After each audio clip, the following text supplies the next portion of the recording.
Alpha King Kieran Blackthorn snatched the Luna necklace right off Evelyn Ashford's neck and handed her over to another man in exchange for an army.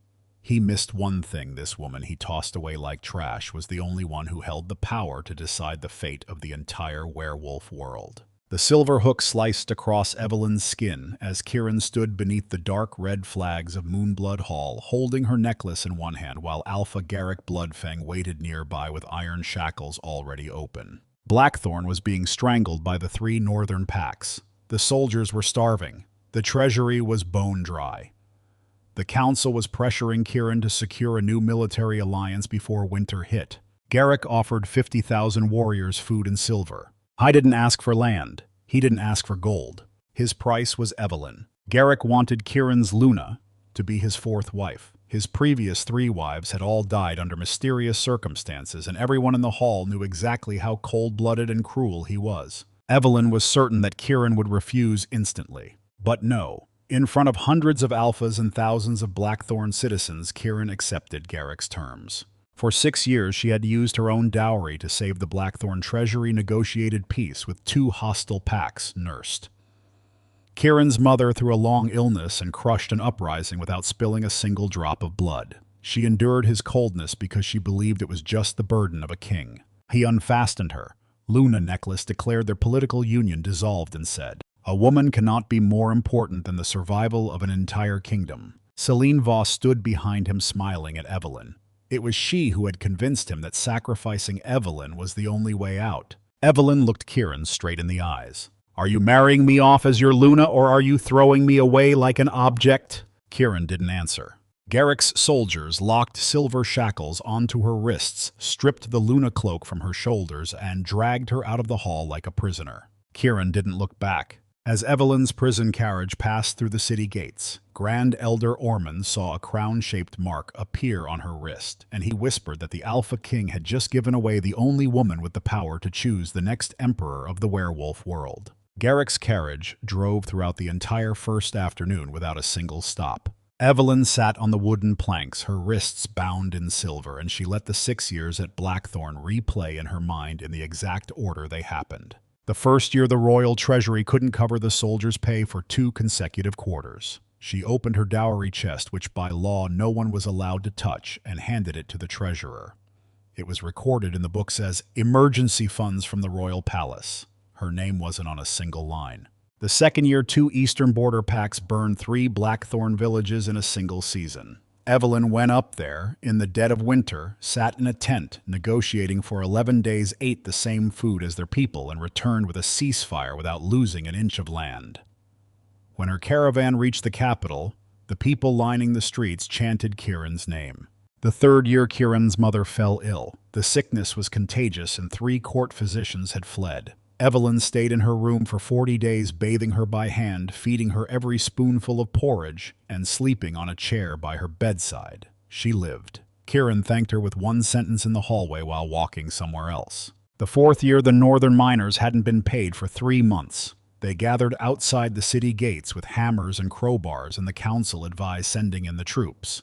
Evelyn went out alone. She opened the royal granaries, stood there, counting every bag in front of them, and told the leader she would sign the debt papers in her own name, not the king's. Nobody died that day. Every time the success was Kieran's. Every time the sacrifice was Evelyn's duty. She had accepted a cold marriage because she believed he needed time to trust her. She told herself that some men didn't know how to speak, that 6 years wasn't long enough, that one day he would turn back and really see her. What she didn't know was that Celine Voss had returned to Blackthorn 18 months ago. Celine was the woman Kieran loved before he married Evelyn. She returned as an advisor, sitting in the back row during council meetings, saying very little. She never attacked Evelyn directly. She only asked questions. Did the Luna really understand the situation at the border? Should the Luna interfere so deeply in military affairs? What right did a Luna who hadn't birthed an heir in 6 years have to keep the crown? Celine wanted Evelyn's Luna throne. She also wanted Kieran to become emperor so she could stand next to him at the very top. For half a year, Celine fed the council reports on the strength of the 3 northern packs, each one thicker than the last. She convinced Kieran that Blackthorn would fall within a season without an alliance, and that the only alliance left to buy was Garrick Bloodfang. She pushed the council to view Evelyn as a political asset that could be spent. In the carriage, Garrick's soldiers stripped Evelyn of all her jewelry. They searched her clothes. They didn't give her food for the entire first day, and they kept reminding her that their master's previous 3 wives didn't live very long. One guy held up her wedding ring and laughed. "Your king sold you for soldiers. Do you still think this ring means anything?" Evelyn snatched the ring back before he could throw it out the window. She kept it not because she still believed in Kieran. She kept it as proof of what he had done. Then she sat up straight and began doing what she had done for 6 years at Blackthorn, only this time it was for herself. She looked out through the narrow gap of the iron bars on the carriage. She counted the soldiers. 11 mounted on horses, 4 on foot, 2 on top of the carriage, who swapped shifts whenever the sky changed color. She remembered every turn. She counted the rhythm of the wheels between checkpoints to figure out the distance. She noticed which one drank, which one dozed off, and which one held the key to her shackles. Garrick's men believed she was broken to the point of being unable to resist. Evelyn quietly began mapping her way out. By the second night, she had stopped waiting for Kieran to come save her, and began looking for the moment she could save herself. On the second night, the caravan entered a narrow stretch of forest road flanked by cliffs, the canopy above so thick that you couldn't see the moon. Figures clad in black fell from the trees. The first wave of soldiers died before they could even draw their swords. Evelyn heard the thud of bodies hitting the dirt outside the carriage, then the horses, then the clash of steel. She huddled in the corner, waiting for the first blade to pierce the door. It didn't come. Instead, the door was ripped off its hinges and 2 groups of men in black began tearing into each other right in front of her. They weren't fighting to kill her. They were fighting to see who would get to take her alive. One of them grabbed the silver chain between Evelyn's wrists and hauled her to the ground. The other man knocked his hand away and shouted something that Evelyn would remember for the rest of her life. "Don't damage the crown bearer." That was the first time she had ever heard the words moon crown. A third force arrived before either group could drag her away. They came from the slope shouting no commands, wearing no pack colors. Their leader wore a silver mask covering the upper half of his face. He killed the men dragging Evelyn from the carriage, then stopped 3 paces away from her, careful not to touch her. Among Garrick's escort, there was one who didn't belong to his pack. Celine Voss had planted him from Blackthorn with a single order: kill Evelyn on the road and leave the trail of an enemy pack. He drew his sword behind Evelyn's back. The man in the silver mask stepped between them and took the blade into his own shoulder. The sword carved a long line from his collarbone to his shoulder blade. He didn't make a sound. He snapped the man's wrist back, seized the sword, and ended it with a single stroke. Then he turned back, snapped the silver cuffs on Evelyn's wrists with his bare hands and said, "Run! Don't trust anyone who says they want to protect you." Evelyn watched the blood run down his elbow and drip onto the dry leaves. She didn't run. She pulled his arm over her shoulder and dragged him into the woods down the slope toward the sound of water. She stopped at a bush by the roadside, grabbed a handful of leaves she had learned to identify during her years at Blackthorn, chewed them into a pulp, and pressed them into the wound on his shoulder. "You're a Luna," he said. His voice was hoarse from blood loss. "Lunas don't know things like this." "The kind of Luna that sits in a palace doesn't," Evelyn said. "I've been out in the real world." Garrick's remaining soldiers found the blood trail within 30 minutes. Celine's assassins still had 3 men left, and they followed the same path. Evelyn and the masked man reached the edge of a ravine. There was no path forward. Below, more than 3 tower heights down, was a river rushing through the darkness. Behind them, torches were already appearing between the trees. I looked down then at her. "Can you swim?" "No." "Then hold on tight." He wrapped one arm around her waist, pulled her tight against his chest, and jumped. The next morning at Blackthorn, Grand Elder Ormond summoned the entire Alpha Council. He brought into the great hall books that only 3 people on the continent were permitted to open, and he told the lords that the mark that had appeared on Evelyn Ashford's wrist when she was dragged through the city gates was the mark of the crown bearer. For 200 years, no one had borne that mark. Evelyn was the only one who could awaken the moon crown, and the moon crown had the power to choose the next emperor of the werewolf world. Ormond finished speaking and sat down, and in the great hall no one spoke for a long enough time to hear the candles burning. Then the lords rose as one and headed for the doors. Before the sun set that day, more than 30 packs had issued orders to find Evelyn Ashford. The woman Kieran had traded away like something worthless had become the most hunted person on the continent. Evelyn woke up in a small wooden cabin near the silver moon border on a bed with clean blankets, and the man in the silver mask was gone. I had left medicine, enough food for half a month, a pouch of loose silver, and a piece of paper written in slanted script. "You are free here. No one has the right to take you." The villagers didn't know she had once been the Luna of Blackthorn. They saw the silver mark still branded on her wrists and drew their own conclusions: a woman running away from an abusive marriage. In the borderlands, that wasn't rare enough to ask questions about. Evelyn stayed. The first week she cured 3 children of a fever using what she had learned during her 40 days sitting by Kieran's mother's bedside. The second week she looked over the village's food ledgers and found 4 errors. The third week she showed the village elder that the merchant buying their grain had been using a rigged scale for 2 seasons, and the grain he had skimmed was enough to feed the whole village through a winter. People thanked her, and then they paid her for her work. That was something Evelyn wasn't used to. Back in Blackthorn, everything she did was just called duty, and duty doesn't have a price tag. Here, an old woman handed her 2 eggs because she'd fixed her ledgers, and the woman just stood there, waiting until she took them. Meanwhile, the entire continent was being turned upside down because of her. The alphas were offering thousands of gold coins for a single lead. Packs closed their borders and searched every woman passing through the checkpoints, forcing them to roll up their sleeves to check their wrists. Envoys from 6 kingdoms flooded into Blackthorn with marriage proposals and political gifts, believing Kieran still knew where Evelyn was. 2 Western packs fought for 3 days over a false rumor about a dark-haired woman seen at a market.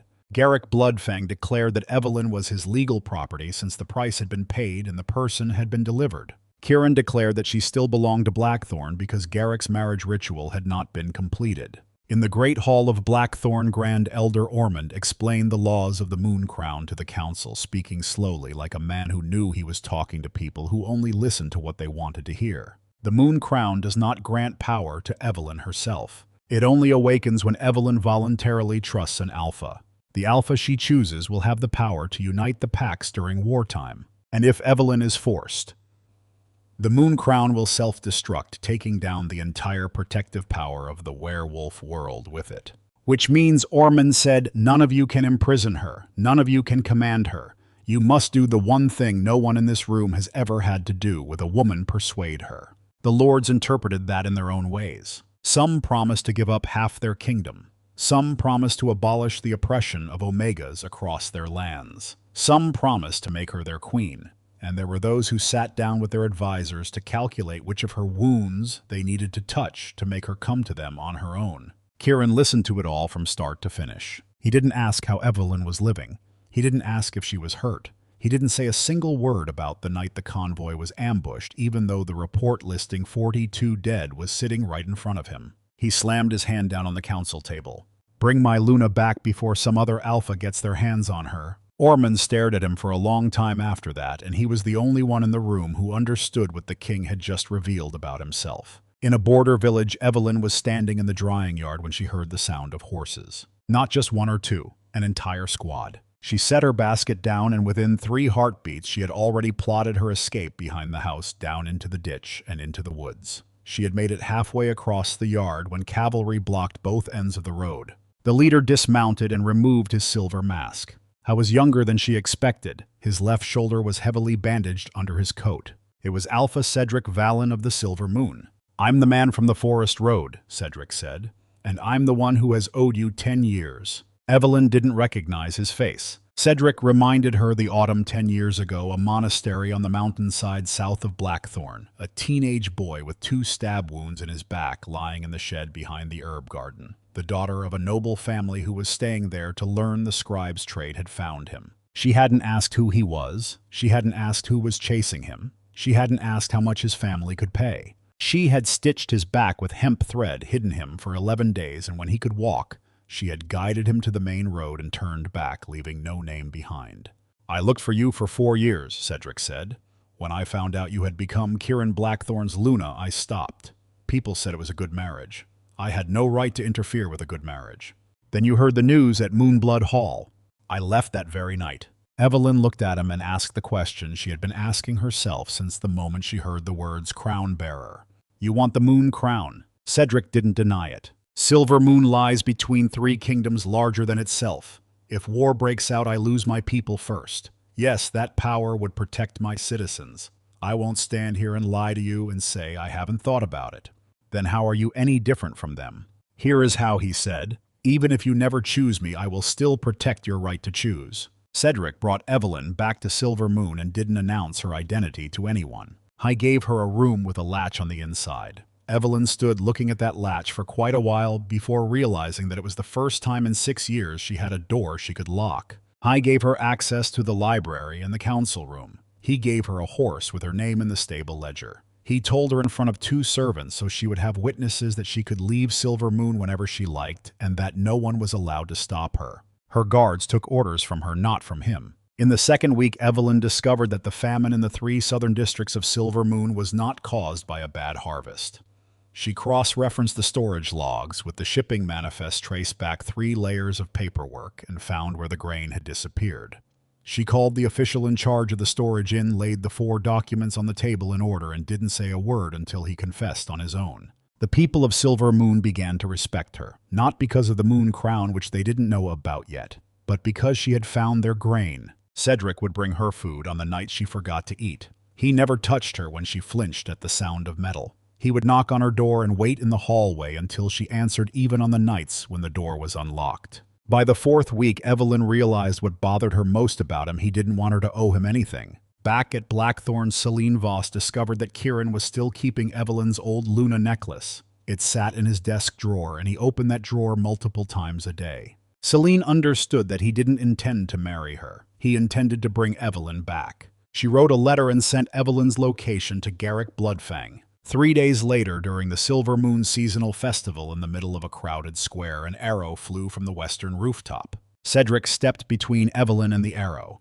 It struck him in the upper chest, and the tip had been coated with something that turned his blood black within minutes. The shooter left the bow on the roof, and the grip of the bow bore the mark of Blackthorn. Evelyn knelt on the stone in the middle of the square, pressing both hands against Cedric's chest, believing Kieran had ordered her death. Before she could decide whether to trust Cedric, the Alpha King had brought his army to the gates of Silver Moon to reclaim her. Kieran Blackthorn arrived with 8,000 troops and halted in the fields before the gates of Silver Moon. I didn't ask for entry. He had his banners raised, his soldiers lined up as far as the eye could see. Then he rode up to the gates and spoke loud enough for the entire city wall to hear. Evelyn is the mate the moon has chosen for me. No one has the right to keep her. Cedric stood on the wall, his left arm still in a sling, and replied, "You handed her to someone else. You declared before thousands that she was no longer your Luna. You cannot make a claim and then take it back just because the price has changed." Kieran demanded a private meeting. Cedric didn't answer him. He stepped down from the wall, went to Evelyn's room, knocked, and waited. "I wants to see you. If you want to see him. If you don't, I'll have him waiting out there until winter." Evelyn met him. They sat in a room with 4 of her guards standing in the corners, just as she had requested. Kieran didn't apologize. He sat down and began to explain. He talked about the 3 northern pacts, the treasury, and the reports. He said that sacrificing her had saved Blackthorn, that 40,000 people were alive because of that decision, and that a Luna had to understand what her duty was. Evelyn listened to it all. Then she asked, "If Garrick had demanded my heart instead of my body, would you have cut it out yourself?" Kieran had no answer. He reached into his tunic and pulled out her old Luna necklace. He placed it on the table, pushed it toward her, and told her it was time to come home. Not a request, a command.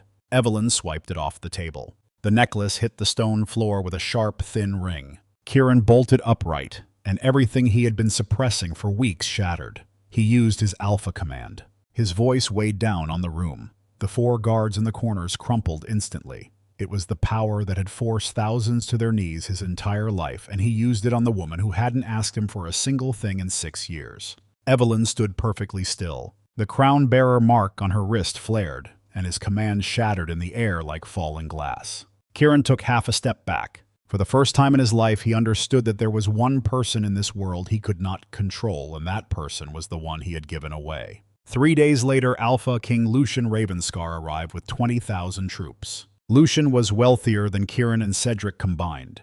He didn't come to fight. He set up camp 2 miles from the city, sent in 30 carts of food as a gift, and publicly declared that he had come to court Evelyn Ashford and protect Silver Moon from both Kieran and Garrick. He asked to see her once alone, and she agreed because she wanted to know what he had to say. Lucian didn't talk about the moon crown for the first half of the meeting. He talked about her. He said he had read everything he could about her 6 years at Blackthorn. He recounted the story of the dowry, the winter negotiations, the storehouses, and the miners. He recounted it all precisely with dates like a man who had memorized it. Then he said that Cedric Valen wasn't strong enough to keep her safe, that Silver Moon would fall within the first week if the three kingdoms attacked together, and that she was tired enough of having to save herself. I promised her a throne. I promised to execute Garrick Bloodfang. He promised to overthrow Kieran. He promised to make everyone who had humiliated her kneel before her in the exact order she wanted. Evelyn sat listening and realized that Lucian was the first person to see the rage inside her. Kieran had never seen it. Cedric saw it, but let it be. Lucian saw it, and he wanted to turn it into his weapon. "You aren't proposing to me," she said as she stood up. "You're offering a deal for revenge." While the three armies were still surrounding Silver Moon and the three kings were still arguing over who got to speak, Garrick Bloodfang attacked a border village of Silver Moon. He didn't loot. He took captives. Over 300 civilians were driven to Bloodfang in 2 days. Then his messenger arrived at the city gates with an ultimatum: hand over Evelyn Ashford within 3 days or 30 heads would be sent back each day. Cedric wanted to fight. Lucian wanted to negotiate to buy time. Kieran wanted to take Evelyn back to Blackthorn that very night for safety. Evelyn stood up from the table and said she would go to Bloodfang. Cedric blocked her at the door. "That is exactly what he wants." "I know. If you walk in there, you're dead." Evelyn looked at him. "I have lived for too long as an object for men to fight over," she said. "This time I will decide how I fight." She headed toward Bloodfang by her own choice, and she didn't know that Celine Voss was already inside with a poisoned dagger. Evelyn sent Garrick. A condition of her own, she would walk into Bloodfang herself alone and unarmed if he released all 300 hostages before she passed the gates. Garrick agreed because he didn't need the hostages. He needed her. Cedric prepared a rescue force and hid it in the pine forest to the east. Evelyn ordered him not to move until she gave the signal, and she said it with the authority of a Luna, not the tone of someone asking for a favor. Kieran led his army in pursuit, determined not to let Garrick complete the marriage ritual. Lucian didn't march his army. He had snuck his own men into Bloodfang 3 days prior, intending to claim Evelyn during the chaos. Bloodfang was a castle built on black stone with no gardens and no windows on the bottom 3 floors. Garrick prepared a forced wedding ceremony the very night she arrived. He made her wear the wedding dress of his second wife. It still had stains on the hem. He locked a collar made of wolf bone around her neck, and he stood watching the whole time. The servant fastened the lock just to see her expression change. Her expression didn't change. Evelyn pretended to submit, and she used the 40 hours in that castle to explore everywhere a bride was permitted to go. She found the 3rd basement level. Garrick's 3 previous wives hadn't died of illness. He had sacrificed them. He believed the blood of a crown bearer, or the closest thing to it that he could find, could force the moon crown to awaken. The other 3 women weren't crown bearers. He tested them like someone testing keys. Celine Voss had provided him with information and poison, and her letters were kept in a wooden box under his desk filed by date. In them, there was also a plan to kill Kieran after Garrick attained the power of the Empire. And in the deepest row of cells behind a door he had half-walled off, Evelyn found 23 women still alive. Lunas sold by their packs. Omegas captured on the road. Some had been there for 4 years. Evelyn opened every door. She didn't free them immediately. She sat down on the dungeon floor and talked to them for 2 hours, and by the time she went back up, those 23 women knew exactly when to do what. The next night, Garrick held the ritual. He cut Evelyn's palm with a stone knife and let her blood drip onto the altar. The moon crown appeared. It didn't look like a crown. It was a ring of light hovering over the altar, moving slowly, and the entire room grew cold. Garrick raised his hands to receive it. It rejected him. That power surged up his arm and burned it to the shoulder in the span of a single breath. Garrick collapsed onto the altar steps, and when he managed to sit up, his right arm was nothing more than dead weight hanging by his side. He ordered the remaining hostages in the castle to be killed. Evelyn gave the signal. Cedric struck from the east. Kieran struck from the west. Lucian brought his men up through a tunnel that no one knew when he'd bought the map for. 4 armies clashed inside a fortress built to keep everyone trapped. Evelyn led 23 women down to the armory. They grabbed spears, axes, anything they could get their hands on, and they threw open the main gate from the inside. Some of them had been waiting 4 years for that exact moment. In the sacrificial vault, Evelyn found exactly what she'd come for. The belongings of the 3 dead wives packed separately, each labeled. Garrick's ledgers, the book of rituals complete with dates, names, and results. Celine's letters, the forged battle reports that Celine had fabricated to inflate the scale of the Blackthorn crisis. And a collection of payment slips bearing the thumbprints of 4 Blackthorn council members paid for voting in favor of the trade. The entire conspiracy that had driven Kieran to use her as a bargaining chip. It was all there tucked away in a single chest. Evelyn bundled it all into her cloak, tied it tight, and turned back to the vault door. Celine Voss was standing right there. She didn't bring guards. She didn't say a single word of persuasion. She walked straight up and plunged a poison-tipped dagger into Evelyn's side right near the ribs, like someone who had practiced the move 1,000 times before. Then she shoved Evelyn down the sacrificial well. No alpha is going to fight over a dead woman. Celine slammed the well cover shut, shoved the stone block over it, and fled Bloodfang before dawn. Every piece of evidence that could have destroyed every conspirator fell into the darkness along with Evelyn, and the entire werewolf world believed she had been killed. Word that Evelyn Ashford was dead raced out of Bloodfang before the smoke in the courtyard had even cleared. Within 4 days, the continent collapsed into chaos. Kieran believed Garrick had killed her. Garrick blamed Cedric because Cedric had disrupted the ritual. Lucien had his men scour the kingdom shouting one thing over and over. The Alpha King of Blackthorn ordered Evelyn's death to bury what she knew. More than 10 kingdoms marched their armies toward Bloodfang. Alliances that had stood for 3 generations shattered in a single night. There were alphas who wanted her body to prove they were the ones who brought her back. There were alphas who believed she was still alive and came to find her before anyone else could.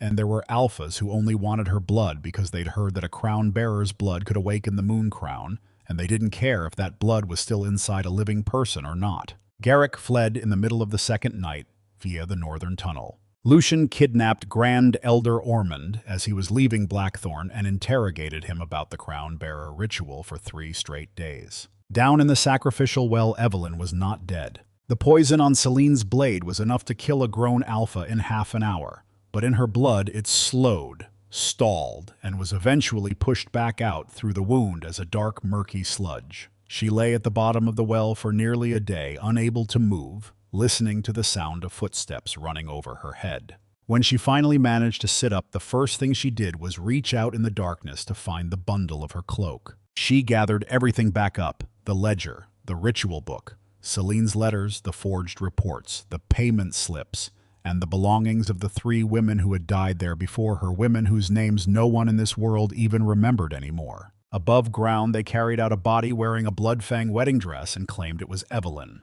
Cedric stepped forward and made them pull back the cloth. He picked up the corpse's left hand and looked at it very closely.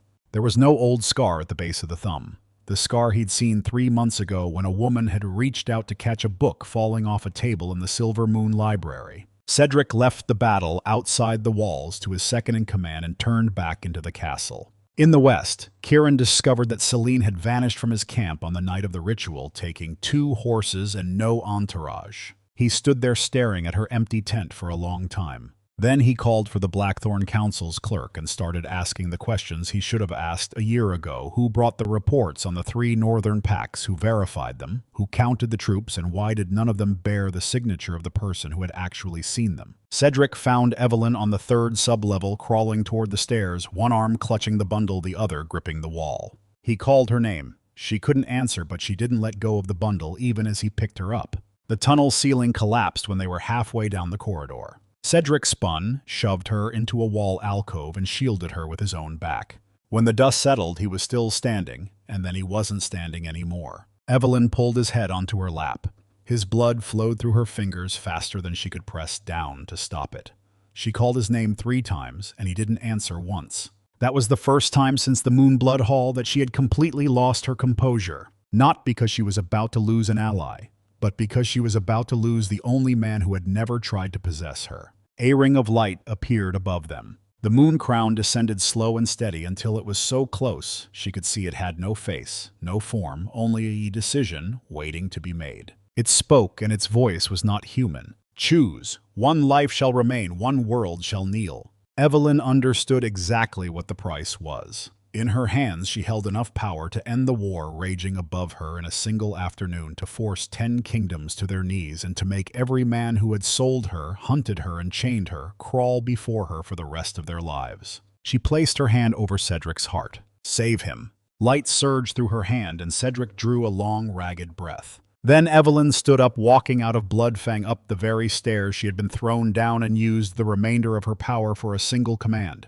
Every army on the continent stopped fighting for 3 days. Across 11 battlefields, men dropped their weapons, not knowing why their own hands had forced them to do so. Then Evelyn summoned every alpha to Silver Moon, where the woman they had hunted would tell them exactly who had truly started this war. The White Moon Council met at Silver Moon on the 4th day, and for the first time in 200 years, not a single alpha dared to be absent. Evelyn walked in, draped in a silver cloak that bore the crest of no pack. She did not take the Luna's seat. She walked straight to the center of the hall, placed the chest on the stone floor before the entire council, and opened the lid. She didn't speak first. She read. Garrick Bloodfang's journals, 3 entries, 3 days, 3 names. He had sacrificed his 3 wives, and he had recorded the results of each attempt like a man documenting a failed experiment. Celine Voss's letters, 19 of them, arranged by date.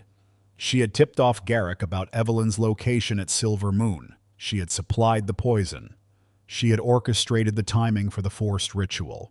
In the 15th letter she wrote that once the moon crown had awakened, Kieran Blackthorn would no longer be necessary. The false war reports, written in the same hand as the letters. The 3 northern packs had never assembled the number of troops the Blackthorn Council had been told. The true number was less than 1/3, and the ledger of bribes bearing the thumbprints of 4 Blackthorn Council members in exchange for their yes votes to hand Evelyn over. Celine Voss was seized right there in the hall. She didn't cry. She looked up at Kieran and said that everything she did was to place him on the Emperor's throne, that she had done the dirty work he wasn't brave enough to do, and that if he had a shred of honesty left, he would be grateful to her.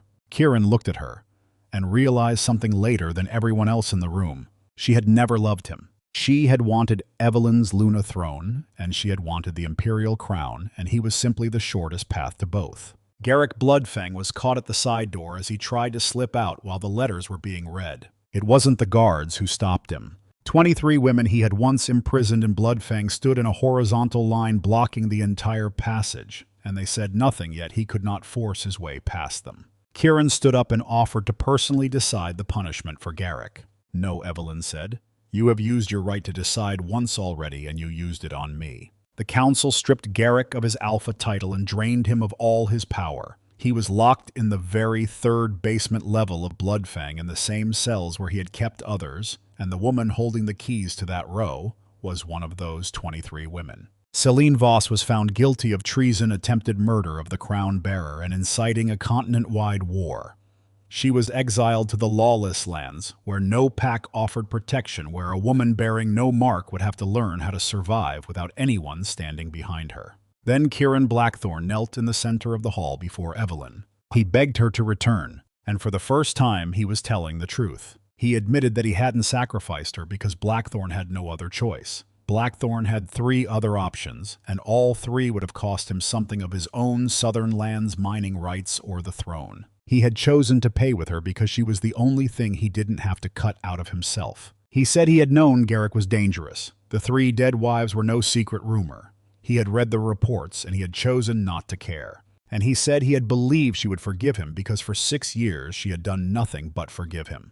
Evelyn listened to it all. Then she said, You didn't lose me today. You lost me the moment you stood by and watched them lock the silver cuffs onto my wrists. The moon crown appeared above the hall and issued its demand. The crown bearer must choose 1 alpha to unite the werewolf world. One by one, every alpha in the hall knelt. 37 kingdoms, and not a single soul remained standing besides Evelyn Ashford. She looked down at those bowed heads, and she did not choose the strongest among them. She prepared to dismantle the very law that had allowed every man in this room to treat a Luna like a piece of property. The alphas offered their prices first. Lucian Ravenscar promised her a golden throne and 20,000 soldiers to stand beneath it.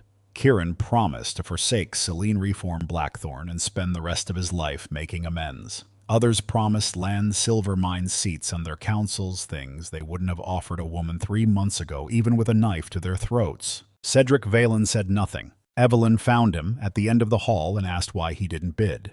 "Because you don't need another man turning love into a transaction," he said. "Whoever you choose, I'll accept, even if you choose no one." Evelyn turned back to the center of the hall. She wasn't going to surrender absolute power to any alpha. She used her authority as the crown bearer to rewrite the ancient laws that the werewolf world had lived by for 600 years. Aluna was no longer an alpha's property. No pack was allowed to trade a woman for an alliance. A rejected mate had the right to sever the bond themselves. Omegas were free to leave their packs without being hunted. An alpha who abused his Luna could be deposed by the council. And the moon crown could only be used when the entire continent faced a common threat, never for one person to conquer another. Half the alphas in the hall stood up in protest because every line she read took away something they had inherited from ancestors who never had to ask anyone for permission. An Eastern lord argued that these laws would shatter the pack structure. Evelyn asked him how many years his pack's structure had stood solely because no one was allowed to leave. He didn't answer. Another claimed that severing a mate bond went against the will of the moon. "The will of the moon is right here," Evelyn said, raising the wrist that bore the crown bearer's mark. "And the moon just rejected a man who sacrificed 3 wives to touch it. Do you want to argue with me, or do you want to argue with that?"